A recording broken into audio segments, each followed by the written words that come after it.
Hi, Will. Coach Day was talking about footwork and how that is paramount, like when you're throwing the ball, and he feels like when your footwork is on point that you can really rip it. Can you get into that a little bit, your footwork, and where you feel like that's at right now? Yeah, I think that's something that we've been looking at, and I think, when I'm inaccurate with the ball, like you can see my feet kind of go dead a little bit.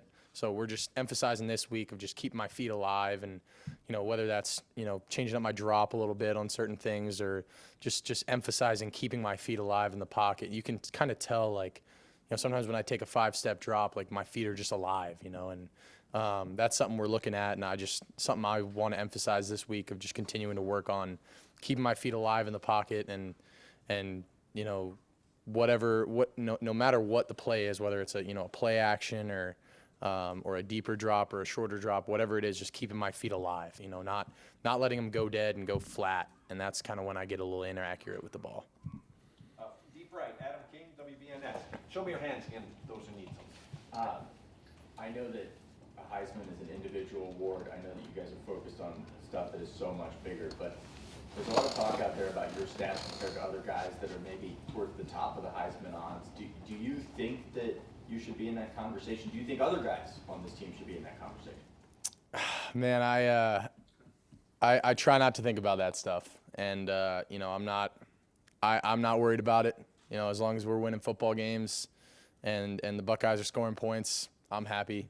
I think all that stuff kind of takes care of itself, and if you focus too much on individual accolades, then a lot of things get cloudy, and I've always been a believer in, if you take care of the things that matter, then the individual accolades and all that kind of stuff will come, and the more I focus on my teammates and being the best teammate I can be, being the best player I can be for my teammates, being the best leader I can be, then things like that may come into consideration, but I'm not worried about it, man. As my stats, as long as I'm playing good football, grading out a champion, and taking care of the ball, that's all I'm worried about. Spencer Holbrook, Letterman Row. It's kind of hard to follow it up with this, but the offensive line was named to semifinals with Joe Morward today. What does it mean to you to see those guys get some recognition when usually it's skill guys that are getting a lot of those? I think that's huge, and I think that speaks a lot to the work that those guys have put in, and they've caught some flack at times this year, and they've had to work through injuries and shuffle around a little bit, and but those guys have stuck together, man, and they've done an unbelievable job, and I'm so proud of them, and I'm really glad that they, I don't care about my own individual accolades, but I am really excited that they got that. I know it's only a preliminary semifinal thing, but the fact that they're getting recognized for the work that they're doing, especially as an O-line, they don't get a lot of praise and accolades, and I feel like they only get really seen when they don't do their job. They don't really get the praise when they're doing a hell of a job out there, and I think they've been doing a great job keeping me protected and getting the ball downhill and running the ball at guys, and I'm really happy for them. Cameron T. Robinson, The Athletic. Well, I think it might have been a couple weeks ago when you said that early on in your camp that you were taking some time to get adjusted to the RPO, the read game. Was there much of a transition in the RPO and read game from Kansas State to here? And if so, when do you feel like you got comfortable enough where you can pull it and you just know those reads so well as you can able to pull it fast? Yeah, it's not. I don't think there's really any one thing I can put my finger on. I got better at it, got a better feel for it, but it's a different system. There's different things that I'm looking at here. There's different ways that we're reading things. So I kind of had to relearn how we wanted to do them here. But at the end of the day, I do think that, RPOs are kind of a feel at certain times, and, just feeling leverage, feeling guys' eyes, where their eyes are at. And I think a lot of that goes back on experience. And, I've seen a lot of different looks. I've seen probably every sort of, technique a defensive end could play, a linebacker could play. So, you just can't make up reps, and I've seen it and I've had the experience, but, still could get better, man. And, still just need to continue to grind away and continue to feel those things out, because I'm not perfect. I think I've gotten better, and I think, my reads in the run game and the RPO game have been solid, but still could get better. Stefan Kreisny, Cleveland.com. last week or so, Coach Day has talked a bit about the bricks foundation that you guys have done after every practice. Why is that something that the players, kind of bought into and seem to care about as much? Yeah, it's huge, man. It's something we talked about a lot in fall camp, and I think it was one of our first meetings in fall camp. It was, we talked about building a foundation, and if you don't have a strong foundation, your house, something happens, house is going to fall down, and you got to start with that foundation. Have a strong foundation. And if you build that every single day and continue to just make it better and better and more stronger, and we've kind of emphasized that, like, every single day matters, and I think that's one of the things that I like the most about that, that brick thing that we're doing, is that, we can visually see that every single day that we're putting in is building up this little brick tower that, we're building, and it's a visual representation of all that work, you're putting in, because when you're in the moment, you don't really see it, it's one of those things that, like, you could work out for, 6 months and you see results at the end of those 6 months, but, like, in the process of that, you don't really, you're not going to just go lift some weights and drop 30 pounds and, look great in one day. Like, it's a process, and it kind of, I think, just throughout the process of things, like, it keeps us grounded and says, this is why we're doing it. And, you look back after a couple weeks and it's like, man, that little brick sculpture is, it's turning into something here. And, it reminds us that every single day, the work that we're putting in doesn't go unnoticed. Andy Baxter, let him in a row. What do you think of Trayvion's route on the outside there, inside back route, and then also you threw a lot to Deuce Vaughn at Kansas State. You got great running backs here that back in the passing game. Just what kind of an advantage is it to have those guys for you, and do you approach it any differently than starting to receivers?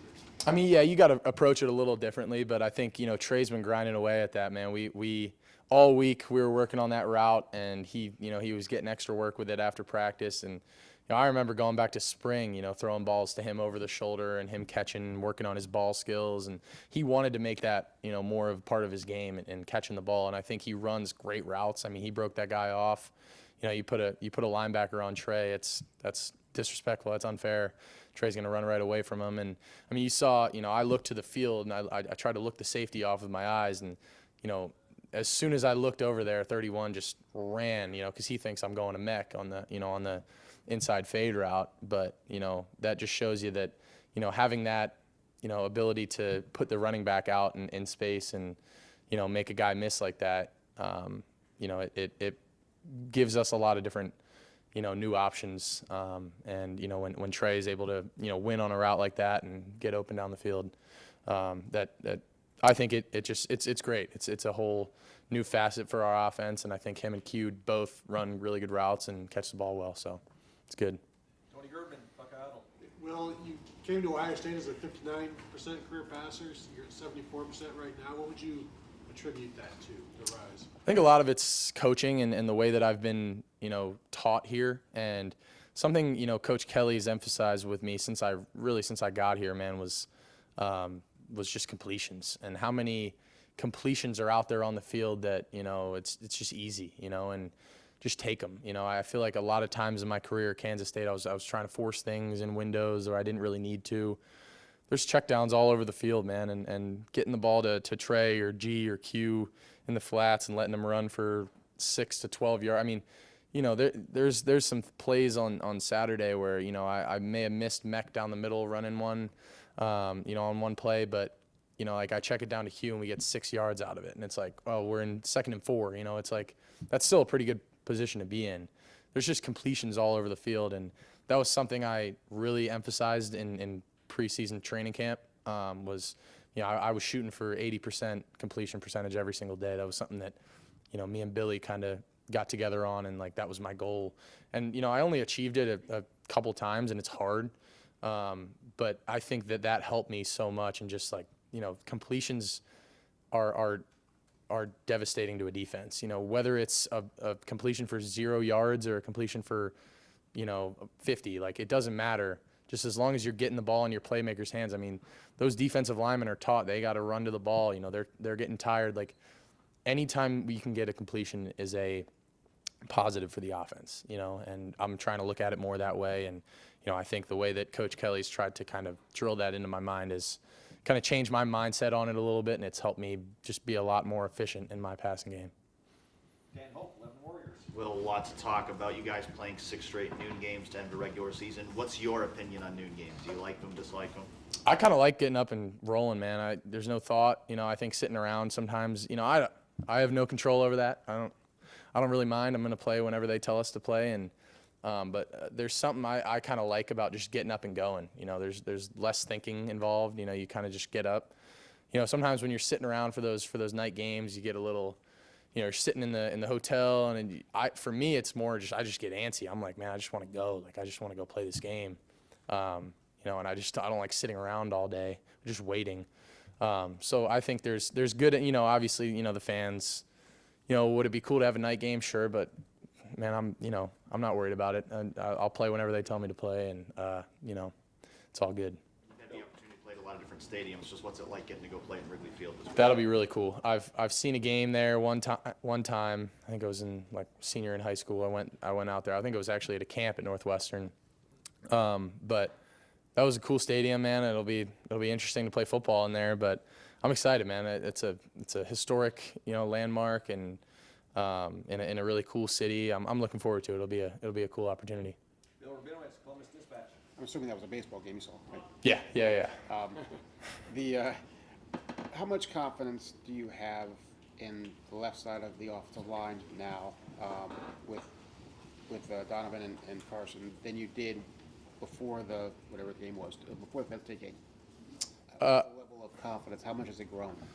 Yeah, it's grown. It's grown a lot. I don't think it's grown too much. I think I had a ton of belief in them before that game. I don't think my belief in them wavered at all. I don't think it's really changed. I think I believed in those guys. When Jimmy went down, obviously that's a tough blow, and then Zen goes down, and you got to shuffle guys around a little bit.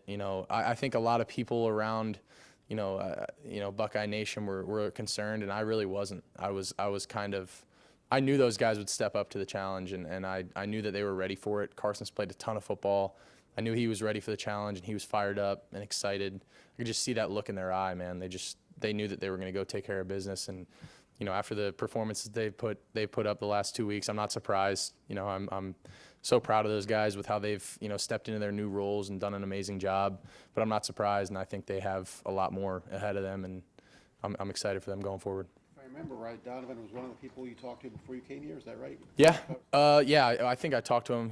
I think he told Coach Day that he was coming back like the first day I was here on my visit. So that was like one of the first things that I heard. I was like, oh, Donnie's coming back. Like that's big. So yeah. And just what were your impressions of them then, and how have they grown since you've really gotten to know them? I mean, first time I talked to him, I was like, this guy's, stand-up guy.